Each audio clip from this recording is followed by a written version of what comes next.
In 1149, Princess Shikishi is born into the imperial family of Heian, Japan. The court is a world of elegance, refinement and hidden politics, where beauty and intellect shape destinies. From her earliest days, Shikishi observes every word, gesture and glance at court.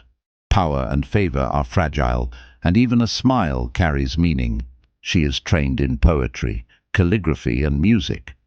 These skills are not mere entertainment, they are tools of survival, ways to leave a mark in a male-dominated world.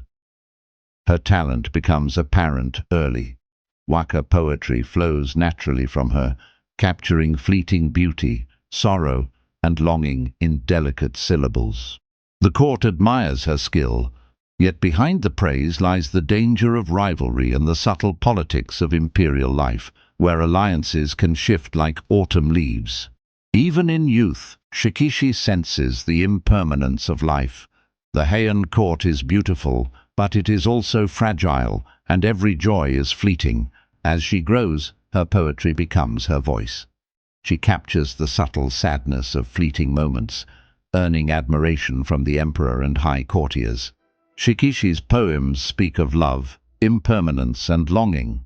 They express what cannot be openly said, revealing her inner world in delicate 31-syllable lines. One poem reads, "Even the fleeting moonlight whispers secrets I cannot speak, yet in silence I remain, bound by honor and love." Her words reveal a heart unseen by all but stars. Her poetry makes her known beyond her court. She is a beacon of refinement, yet life in the Heian palace remains full of invisible pressures and constraints. Shikishi's words are delicate but powerful.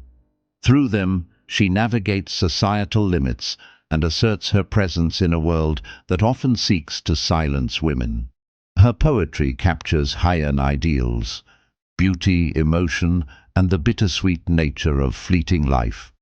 It resonates across generations, a voice of enduring grace. In her 20s, political circumstances push Shikishi to become a Buddhist nun. What seems like retreat is also a sanctuary and a chance to preserve her spirit. In the quiet of the monastery, she continues her poetry. Her words now carry deeper reflection, exploring impermanence and longing with profound insight.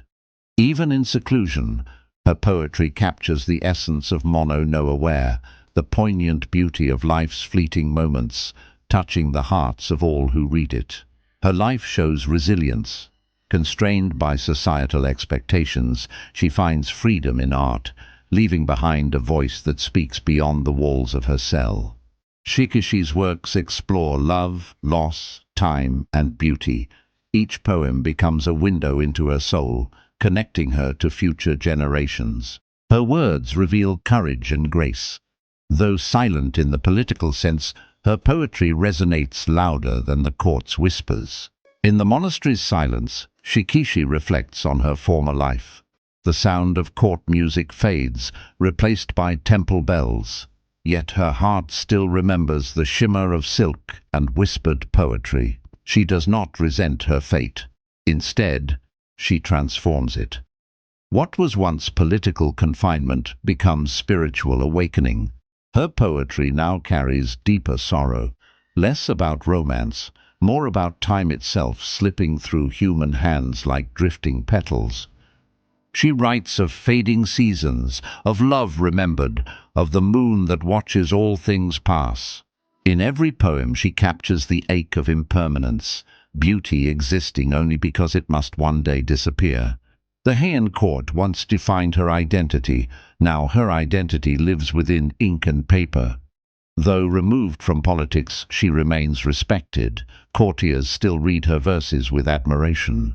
Her voice travels farther than she ever could, across provinces, across decades. In solitude, she confronts loneliness, not as weakness, but as truth.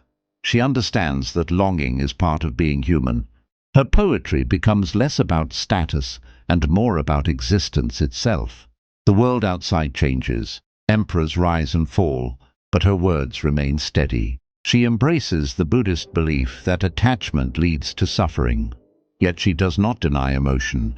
Instead, she observes it like passing clouds. In her quiet strength, she becomes a symbol of grace under restraint. Even silence becomes poetic in her presence.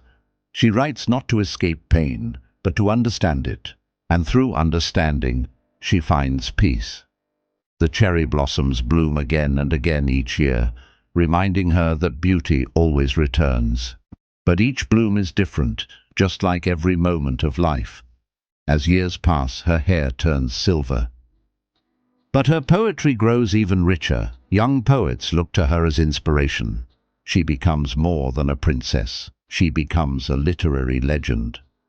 In 1201, her earthly journey nears its end.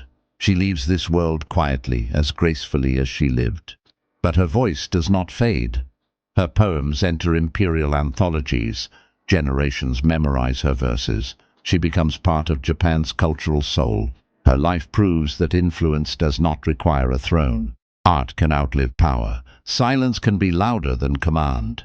A single poem can echo across centuries. She teaches us that constraint does not destroy creativity. Instead, it refines it.